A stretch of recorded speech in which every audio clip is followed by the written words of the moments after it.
L'apôtre Paul a dit, Dieu nous a aussi rendus capables d'être ministres d'une nouvelle alliance.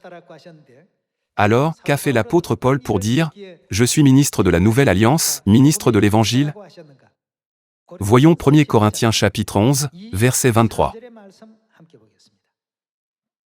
Dans le verset 23, il est écrit, « Car j'ai reçu du Seigneur ce que je vous ai enseigné, c'est que le Seigneur Jésus, dans la nuit où il fut livré, prit du pain, et, après avoir rendu grâce, le rompit, et dit, « Ceci est mon corps, qui est rompu pour vous, faites ceci en mémoire de moi. » De même, après avoir soupé, il prit la coupe, et dit, « Cette coupe est... » Quelle alliance? La nouvelle alliance en mon sang, faites ceci en mémoire de moi, toutes les fois que vous en boirez. Car toutes les fois que vous mangez ce pain, et que vous buvez cette coupe, vous annoncez la mort du Seigneur, jusqu'à ce qu'il vienne. L'apôtre Paul a dit, « Je vous ai enseigné ce que j'ai reçu du Seigneur », en l'appelant ici la nouvelle alliance. Cette scène est, précisément, la scène de la Pâque. Corinthe n'est pas une région de Juda. C'est une nation païenne. Même dans la région païenne, que prêchait-il? Il prêchait la nécessité de célébrer la Pâque. Regardons dans 1 Corinthiens chapitre 5. Dans le chapitre 5, verset 7, il est écrit, « Faites disparaître le vieux levain, afin que vous soyez une pâte nouvelle, puisque vous êtes sans levain, car Christ, notre Pâque, a été immolé. » La Bible compare le sacrifice de Jésus sur la croix au sacrifice de l'agneau de la Pâque. Comment Dieu ordonne-t-il aux anges destructeurs de toucher seulement les maisons où le sang de l'agneau de la Pâque a été répandu? Il leur a fait éviter le désastre. Cette scène explique le lien entre la Pâque de l'Ancien Testament et la Pâque de la Nouvelle Alliance du Nouveau Testament, comme une ombre, et sa réalité. Car Christ, notre Pâque, a été immolé. Célébrons donc. Que devons-nous célébrer? Il est écrit que nous devons célébrer la fête. Quelle fête est-ce parmi les fêtes? Célébrer la fête de la Pâque. Non avec du vieux levain, non avec un levain de malice et de méchanceté, mais avec les pains sans levain de la pureté et de la vérité. Par conséquent, célébrons ici, signifie célébrons la Pâque.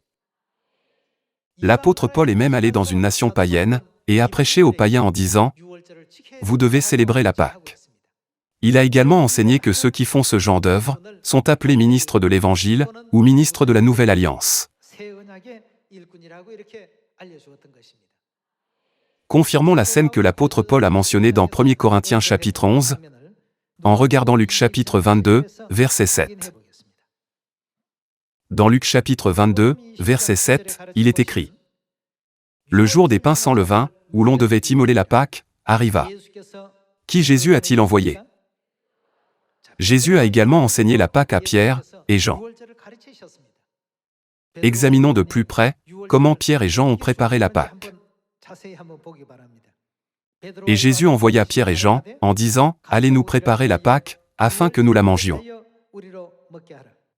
Ils lui dirent, « Où veux-tu que nous la préparions? » Il leur répondit, « Voici, quand vous serez entrés dans la ville, vous rencontrerez un homme portant une cruche d'eau, suivez-le dans la maison où il entrera. Et vous direz au maître de la maison, le maître te dit, où est le lieu où je mangerai la Pâque avec mes disciples?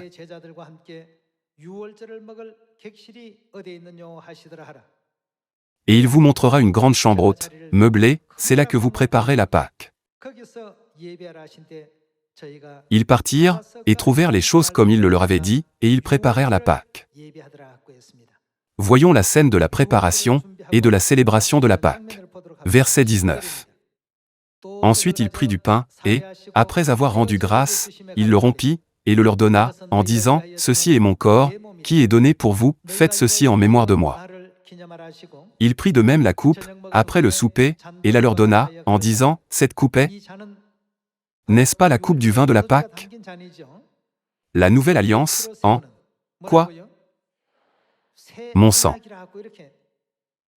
Par conséquent, ceux qui prêchent la nouvelle alliance deviennent des ministres de l'Évangile. Cependant, est-il logique de dire qu'il prêche l'Évangile aujourd'hui sans célébrer la Pâque? Cette scène marque le moment où Jésus-Christ a finalisé le système de toute la vérité de la Nouvelle Alliance, du baptême au jour du sabbat, lors de la Pâque.